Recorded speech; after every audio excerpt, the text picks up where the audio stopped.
Yo le daría unos instantes a la audiencia compañera para que saque su nudo de la garganta luego de haber escuchado esta canción.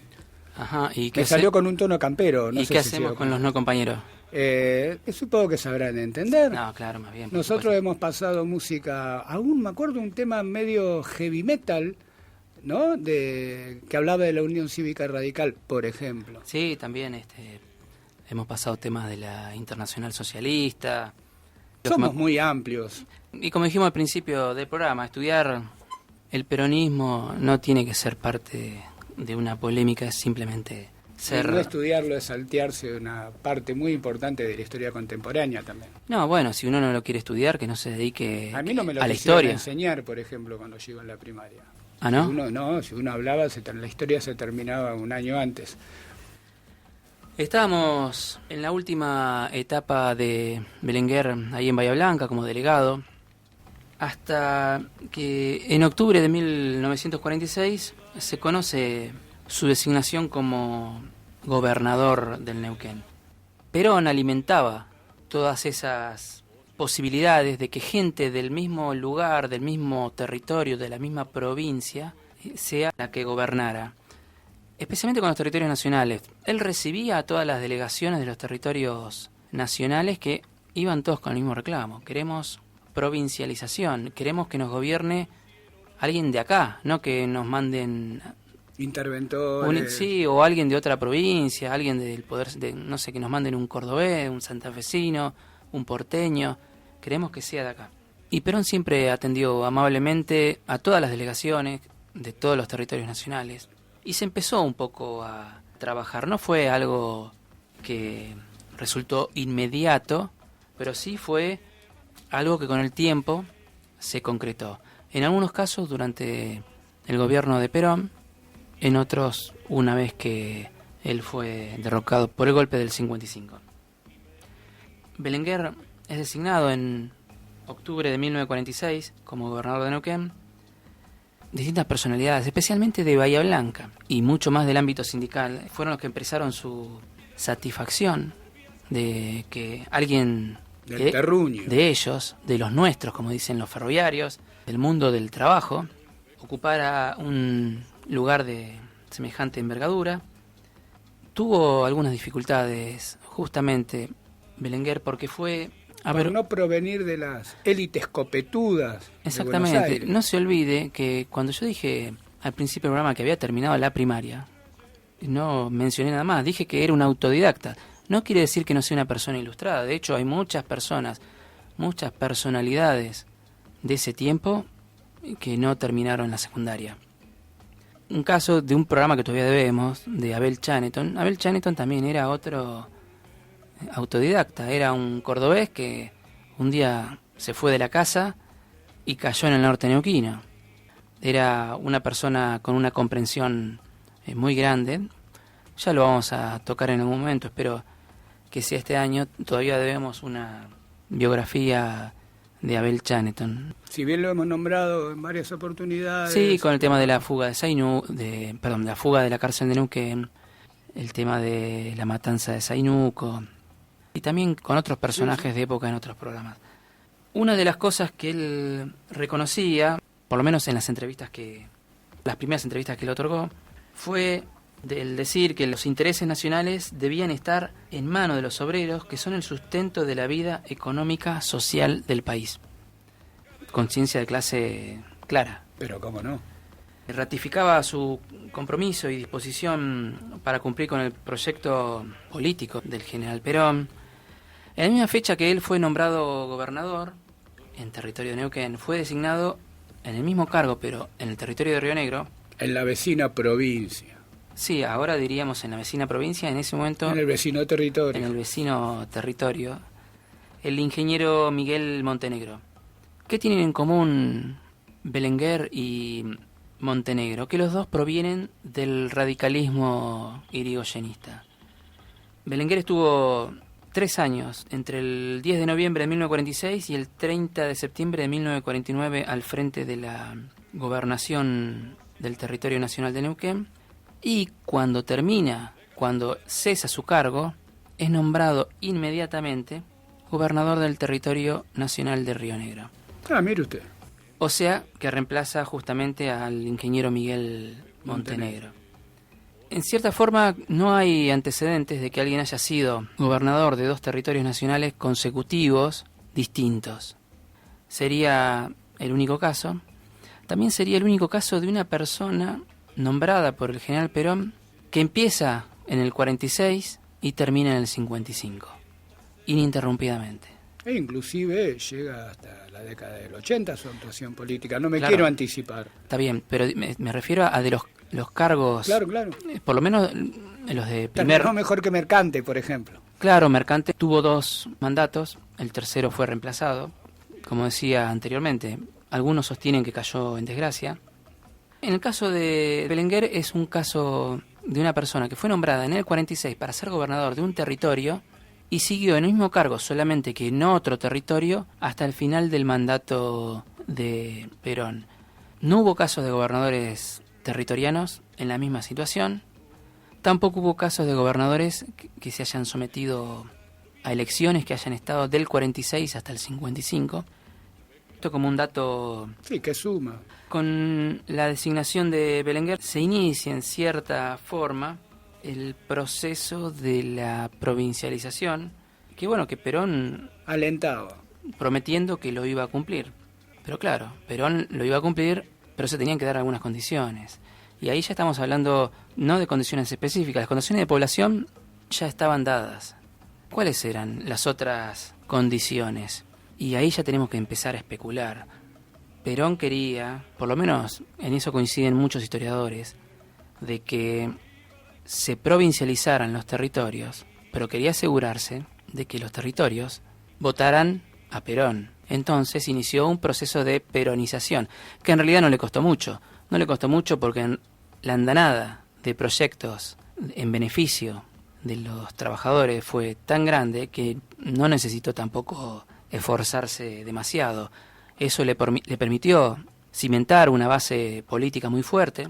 Y Emilio Belenguer, aparte, por razones de tiempo, usted no se ha explayado, pero en Bahía Blanca peronizó mucho a los gremios y los puso mucho a esos gremios en función del peronismo, cosa que se resistían, digamos, desde otras fuerzas políticas como los comunistas. O sea que venía también, era un soldado de Perón este hombre. Sí, apenas vio el proceso que se estaba iniciando, adhirió rápidamente, fue observado por Perón, tuvo el visto bueno y prácticamente fue un aliado indiscutible. Pero aparte tenía otra particularidad. Perón, en cierta forma, exigía liderazgos y Belenguer cumplía esa condición. Era un líder, pero Perón también exigía otra cosa. Por lo menos no directamente, no es que lo decía en público, pero ha quedado demostrado que liderazgos siempre hasta ahí, que no lo opacaran. Por eso cayó en desgracia Mercante y Belenguer era, primero, fiel. Leal, exactamente, esa es la palabra. Era leal, era líder, era carismático. Además tenía un porte, una presencia. Medía casi 2 metros, era muy grandote.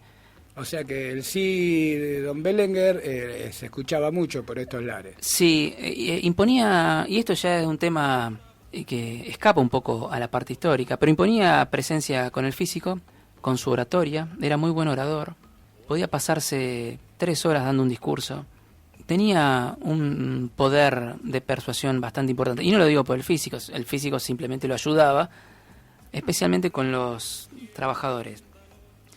Algunos territorios fueron más rápidos, como Chaco y La Pampa, que ya en 1951 fueron declaradas provincias. Después le llegó el turno a Misiones. Quedaban Río Negro, Neuquén, Santa Cruz, Chubut. Bueno, no cuento a Tierra del Fuego. Pero ya en la última etapa peronista fue firmada la ley que las nombraba provincias.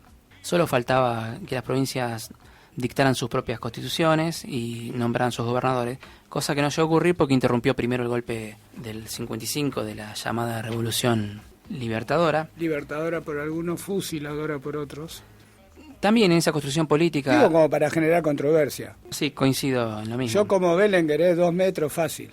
Sí. La gente no nos conoce, así que podemos... Por eso puedo mentir así, de esta manera descarada. En la llegada del gobierno de Perón hay un compromiso de ofrecer también respuesta a los grupos de poder local O sea, en ese tejido de alianzas que hizo Perón, tardó un poco, pero ya para el año 49, los nuevos gobernadores que empieza a designar Perón, funcionarios, empezaron a ser hombres, y en algunos casos pocas mujeres, que habían nacido y habían sido, como le decimos ahora, nacidas y criadas, ¿no? Nacidos y criados, residentes del territorio. La mayor parte con estructuras de poder locales, regionales, ¿no? Digamos, con las pequeñas burguesías, o incipientes, si se quiere. Sí, Belenguer, por ejemplo, en el año 49 fue reemplazado. Acuérdese que se lo asigna gobernador del territorio de Río Negro y tiene que dejar la gobernación del Neuquén. Fue reemplazado por Pedro Julio San Martín, que era un estanciero. Pedro Julio San Martín fue gobernador entre el 49 y el 52. Después vino el abogado Pedro Luis Cuarta. Pedro Luis Cuarta tiene un punto de contacto con Belenguer, si se puede llamar punto de contacto, que los padres de Cuarta eran ferroviarios. Con ese criterio también dio un punto de contacto conmigo. Bueno, sí, está bien. Belenguer tiene un punto de contacto con usted, no usted con Belenguer. Claro, no, los 2 metros y los ferroviarios. En los 3 años que estuvo en el gobierno, Belenguer asumió una activa posición frente a la administración local, gestionando obras de infraestructura, la expansión de la red radiofónica, nuevo impulso a la educación, ampliación de los servicios de salud. Y cuando digo impulso a la educación es crear escuelas. Y a diferencia de otros, fue asiduo visitante de las comunidades rurales y los pueblos chiquitos. No porque los otros no lo hayan hecho, simplemente porque Belenguer lo hacía todo el tiempo, semana a semana. Según dicen, era difícil encontrarlo en la gobernación del Neuquén. Siempre estaba de gira recorriendo el territorio. Es que otras características de esos gobiernos de esa época era también el contacto con lo que hoy llamamos pueblos originarios, ¿no? Exactamente. No es que los otros no lo hayan hecho, pero también es desde dónde se lo hacía. Por ejemplo, a ver, me dicen el gobernador Raimundo Piloto creó una escuela granja para niños indígenas. ¿Desde dónde lo haces? ¿Desde quiero civilizarte o te trato como un trabajador, sos uno más? Es distinto la posición donde uno mira al pueblo originario. Hay diferencias. Le decía que también hubo una apertura del partido hacia otros sectores sociales que llevó a buscar tratar de sostener o de incluir a grupos que habían dominado la actividad económica y política hasta entonces. Es por eso que nosotros vemos que tiempo después muchos comerciantes adhieren al peronismo. No podemos negar que Belenguer vuelca su experiencia en la delegación de la Secretaría de Trabajo y Previsión Social de Bahía Blanca, especialmente con el trato hacia los trabajadores. Mantuvo siempre el contacto con el mundo sindical ferroviario y prometió, cosa que no cumplió, en Neuquén se iba a levantar un hospital para atender exclusivamente a los trabajadores del riel, como les gusta decir a algunos. No es que no lo hizo porque no cumplió, simplemente, estuvo solo 3 años. Tal vez dejó expresas instrucciones que después no se cumplieron. Eso no lo sé. Promovió la renovación de los cuadros dirigentes sindicales. Ahí se ganó algunas antipatías. Sí. Especialmente con los que no estaban alineados con la política del general, ¿no? Con respecto a eso, acuérdense que los ferroviarios y los petroleros, que eran los 2 gremios tal vez los más grandes de ese momento, no tenían, obviamente, un origen peronista. El peronismo era un movimiento que recién estaba surgiendo, pero sí tenían una tradición, por ejemplo, con el socialismo. Y es por eso que decimos que trató de, en cierta forma, de alinear, de encuadrarlos a la política del general. Esa participación de Belenguer en el campo gremial le costó críticas importantes. Acuérdese de dónde él venía. Por ejemplo, del ámbito de las policías del territorio, no lo miraban con buenos ojos. De las 2 policías, de Neuquén y de Río Negro. Habían confeccionado informes para tratar de trazar su perfil, y en uno de los informes se señalaba que en la labor desplegada por Belenguer había un exceso de personalismo y un permanente desafío a las formas tradicionales de ejercer el poder. O sea, se ve que les molestaba la falta de copete, digamos. Sí. Copetudo que ejercía el poder en esa época o el pequeño burgués de la zona que ejercían los poderes se encontraba frente a alguien que tenía otros. Aparte coqueteaba mucho con los comunistas, era un hombre que andaba... Porque mucho de eso se utilizó luego para perseguirlo. Digo porque se nos está agotando el tiempo y a poco Sí. se nos escapa entre las manos. También en esos informes de la policía territoriana, uno de la policía de Río Negro, que ya lo venía, como dicen en el barrio, lo venía relojeando, escriben que de Belenguer se destacaba su clara desconfianza hacia policías, curas y militares. ¿Qué quiere que le diga? Mejor que yo lo diga. Sí, yo hoy también sigo desconfiando. Pero bueno, en una exposición, por ejemplo, del año 49, en Bahía Blanca, que era con el objetivo de promocionar los territorios nacionales, se organizó un encuentro que era la Semana del Neuquén, y él fue como gobernador, y en su discurso habló de la postergación, abandono y el atraso de Neuquén hasta la llegada al gobierno de la Revolución del 4 de junio. ¿No? O sea, estamos hablando del 43. Valorando las potencialidades del territorio en sus diversas riquezas de suelo no explotadas. También, imagínense, en un encuentro donde él va oficialmente como gobernador de Neuquén, habla en su discurso de que la tierra es para el que la trabaja. Ahí ya cuando dijo eso, mucha gente se levantó y se fue. Claro, a golpear puertas de cuarteles, urgentemente. Y habló de la necesidad de una mejor distribución de las propiedades. Pero un subversivo ese hombre. Él proyecta en su discurso una especie de Neuquén minero, lleno de explotaciones, especialmente él apostaba al carbón en ese momento, que cuente con barrios enteros de casas donde vivan los trabajadores del carbón dignamente.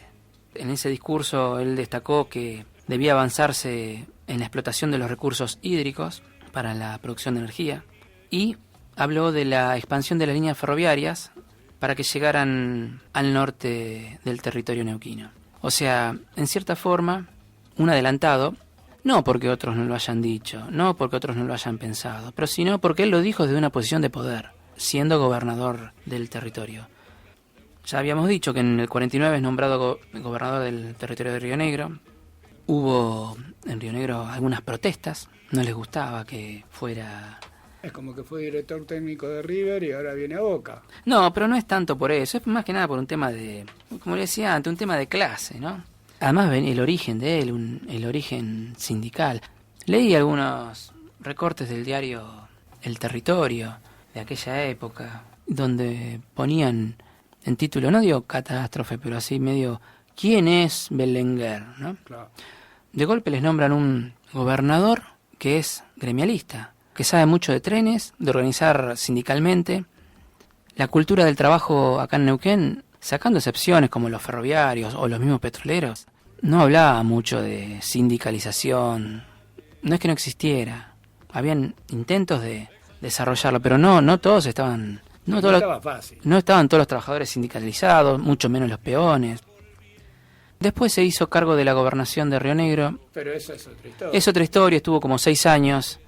Es interesante poder continuar con esa trayectoria de una de las personalidades más importantes, y uno lo podrá considerar segunda línea de Perón, pero viendo que fue gobernador durante todo su mandato, yo no sé hasta qué punto es segunda línea. Y me parece que es una de esas personas cuando en el inicio del programa o en la presentación del programa hablamos de personas no tan ilustres, porque yo he tratado de recordar si hay, qué calle tiene en Neuquén, por ejemplo en Neuquén Capital, ¿dónde está la calle?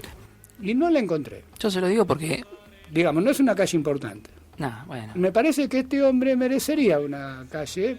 En el de Parque importancia. Industrial, ¿vio dónde está la maderera Man? Ajá, Esa calle se llama Emilio Belenguer. mire usted. Obviamente no es importante, es una colectora ahí de la ruta.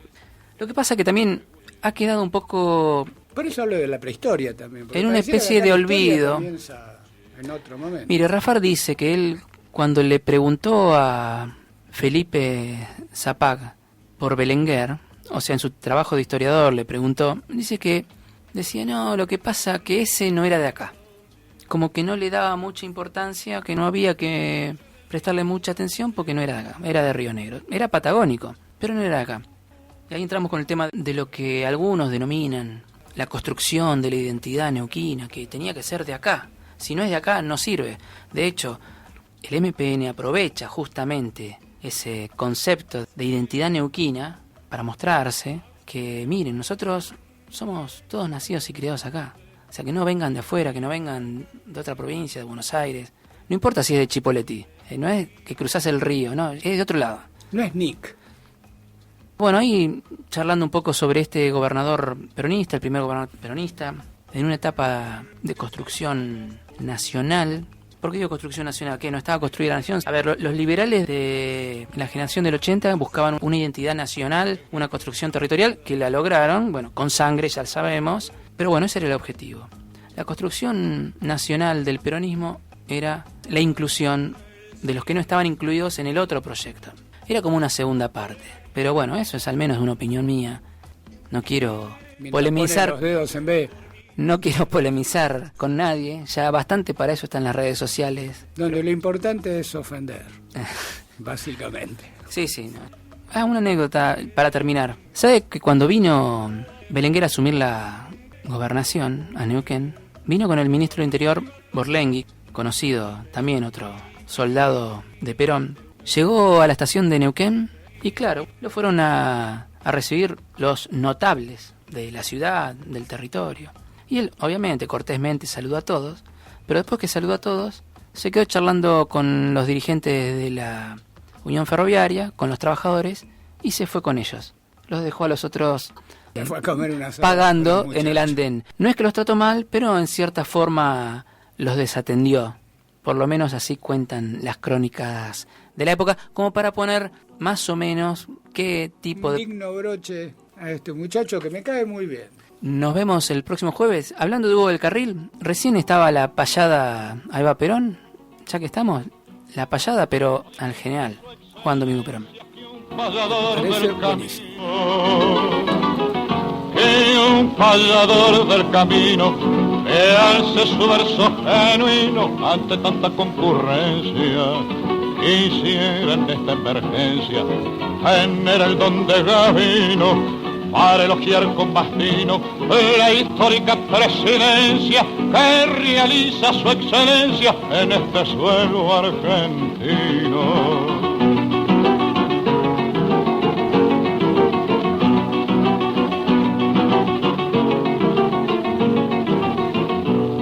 Perdóneme, presidente, pero tengo la certeza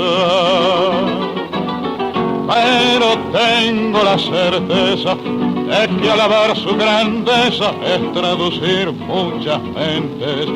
Usted luchó por la gente, desbrozando la maleza, y el criollo que siempre pesa, con justicia y noblemente, sabe que usted fue un valiente al lado de su pobreza.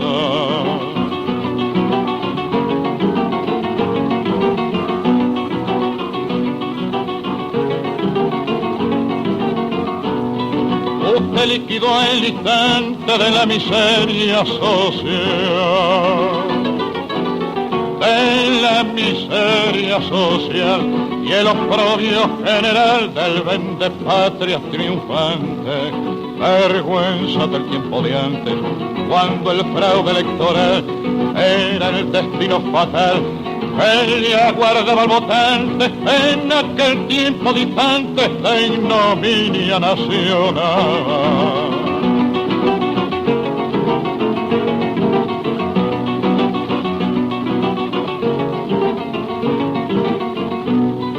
Siguiendo la ejecutoria de esta noble evolución,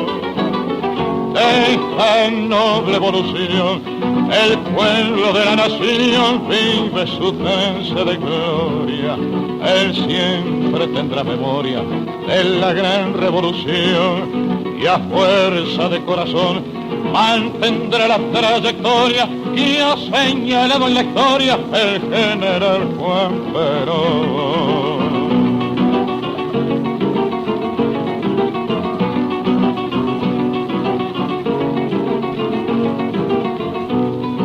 Usted trabaja y nos cuida desde que nace la aurora. Desde que nace la aurora, robando tiempo a las horas, le quita vida a su vida. Usted es la lumbre querida de esta etapa bienhechora y su ciencia salvadora, mientras se cumple en olvida a la clase desvalida que es patriota y cinchadora.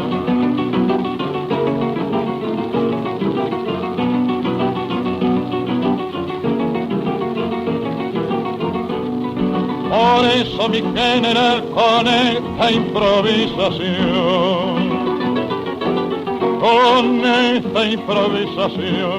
quise arrimar mi montón a su labor nacional. Nadie ha comprendido igual las penas de la nación, nadie con más corazón nos libró de tanto mal, nadie como Juan Perón, presidente y general.